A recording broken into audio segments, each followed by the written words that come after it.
Du coup, ils ont des apports insuffisants en fibres, en certains éléments donc, que j'ai cités avant, qui sont vraiment importants. Et à côté de ça, des apports en protéines qui sont déjà au-dessus des recommandations. Donc, on se rend compte vraiment que ce qui est important, c'est de promouvoir une alimentation équilibrée et de bonne qualité et qu'on n'a pas vraiment de besoin au niveau des protéines et qu'il n'y a pas vraiment de carence au niveau des protéines.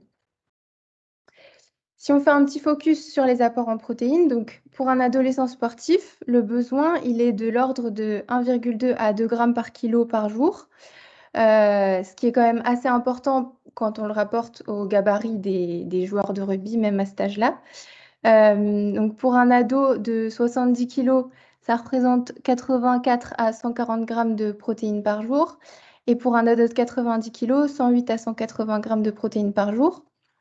Donc sur le plan quantitatif, c'est ça, mais il y a d'autres éléments qui sont aussi très importants à prendre en compte sur les apports en protéines.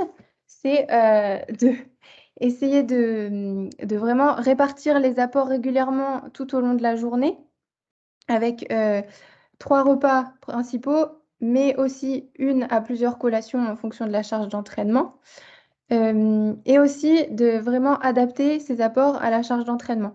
C'est-à-dire que sur une journée off, on va plus être dans les 1,2 grammes par kilo par jour, alors que sur une journée d'entraînement, on va plus essayer de se rapprocher des 2 grammes par kilo par jour. Comment atteindre ces besoins en protéines, ce grammage de protéines grâce à l'alimentation? Donc il y a un moyen qui est simple comme celui-ci, c'est de donner des équivalences donc, entre un grammage de protéines et des aliments. Donc sur une collation ou un petit déjeuner, on va essayer d'avoir environ 20 grammes de protéines en moyenne. Donc à peu près 2 portions des aliments enfin des choix qui sont sur le tableau de gauche.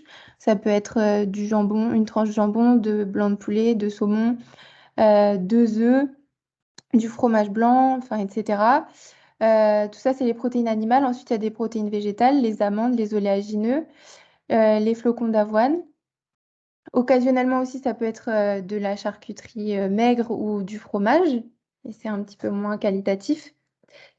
Et après, sur un repas du midi ou du soir, on va plus être dans les portions plus importantes, donc 30 grammes de protéines, où là, pareil, il y a différentes façons d'atteindre ce grammage-là.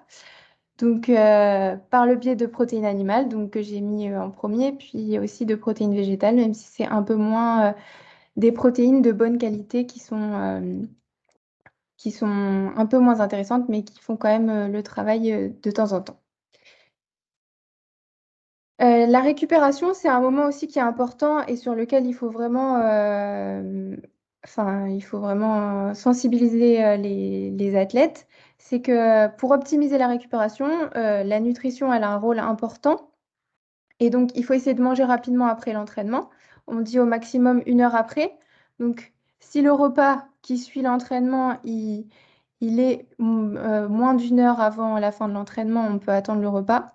Par contre, si jamais il y a plus d'1 heure entre la fin de l'entraînement et le repas qui suit, là, il va falloir faire une collation de récupération. Et c'est dans ces cas-là qu'on peut se retrouver en difficulté donc avec les jeunes.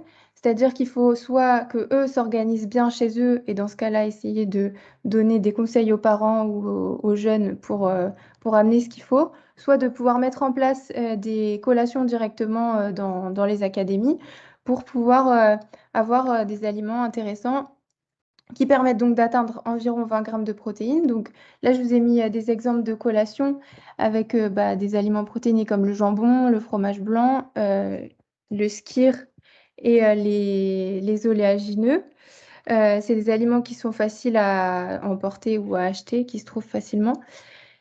Et il faut aussi qu'il y ait des glucides qui sont aussi importants pour la récupération. Donc ça peut être du pain, des flocons d'avoine, des fruits. Voilà. Et donc, concernant la réglementation et tout ce qui encadre la complémentation au sein de la FFR, notre démarche, elle fonctionne un petit peu par palier. Et donc, le plus important, c'est ce sur quoi on travaille le plus et notamment au début, et chez les jeunes, c'est vraiment l'assiette. Le plus important, c'est le contenu de l'assiette. Il faut vraiment essayer de permettre d'apporter des connaissances pour avoir des apports équilibrés et intéressants dans son assiette. À partir de ce moment-là, et quand on a atteint un certain niveau d'entraînement, il est possible d'utiliser la nutrition sportive, donc notamment les protéines en poudre ou d'autres produits comme les boissons d'effort. Ça peut servir de support au quotidien, donc vraiment quand on a atteint un niveau assez intense et que on a plus de 18 ans du coup. Et enfin, quand on est au niveau élite et qu'on vraiment on a atteint le niveau maximal, qu'on travaille vraiment dans le détail, on peut avoir recours à certains compléments qui peuvent permettre d'apporter un petit plus à la performance. Hem, Concernant les compléments, il y a donc cette infographie là que j'ai mis à droite qui est très intéressante puisqu'elle, c'est Yann Lemeur. Elle, reprend un peu toutes les questions qu'il faut se poser avant de consommer un produit. Hem, il y a plusieurs choses à prendre en compte, notamment le choix du produit. Il faut que ce produit, il ait des effets reconnus scientifiquement, qu'on soit sûr qu'il soit intéressant pour la pratique qu'on a et qu'il soit adapté à soi, c'est-à-dire qu'il y ait pas de contre-indication, d'interaction avec des médicaments, qu'il y ait pas d'effets négatifs.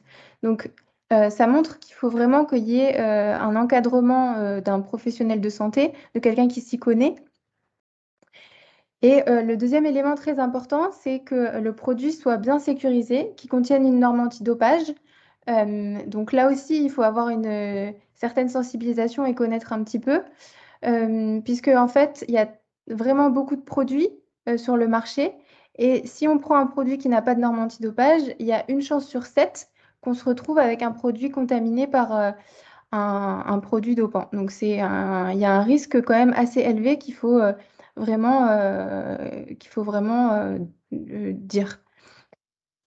Voilà, donc pour résumer, les besoins nutritionnels des adolescents, c'est vraiment important de les sensibiliser à une alimentation équilibrée avant d'avoir recours à des compléments alimentaires. Il est tout à fait possible de trouver des moyens de ne pas utiliser de compléments de protéines en poudre, mais de passer par l'alimentation, surtout à ce niveau d'entraînement. Et, il faut aussi donner ses explications quand on veut choisir un produit et vraiment faire attention avant de consommer un produit de ce type-là. Voilà.